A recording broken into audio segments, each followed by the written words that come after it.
Здравейте, Monster High и Wings фенове! Днес ще ви покажа моята кукла Барби с нейното студио за правене на дрехи. Ето това са нещата. Първо ще покажем куклата. Ето я и нея. Тя има къса коса. Ето. Малко е разрошена. И дрежка, която и направих. Сега се сетих да направя клипа, затова не сложих нейна дрежка. Ето.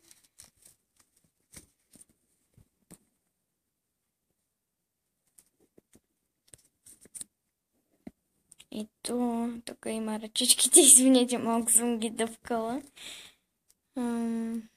Тя ми е от Коледа и от Джамбо, има я в Хиполент и в Джамбо, ето ги очите, ето. И струва 30 лева.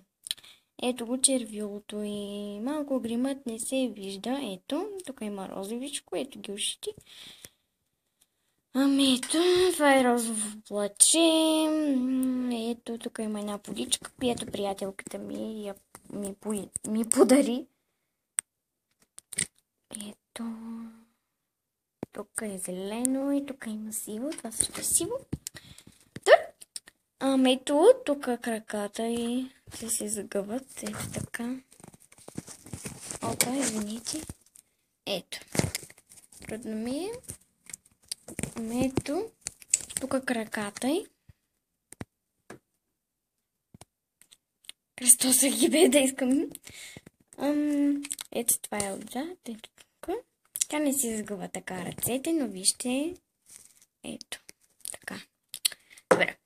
Това беше от куклата. Сега ще я слуша тук. Ох, извинете. Пада. Фломастрите. Добре. Ето. Така. Добре. Да започваме с аксесуарите. Забравих да ви покажа. Ето. Ето, това е цената, както ви казах, 29,95. Ето тук има стъпка по стъпка как се прави роклята. Аз сега ще ви покажа как съм ги направила. Ето я куклата. Тя си има и герданче, което остана в моята къща. Гривничка. Добре. Ето. То няма нищо интересно. Ето я куклата пак. Ето. Ето. Тук има... Тук и тук.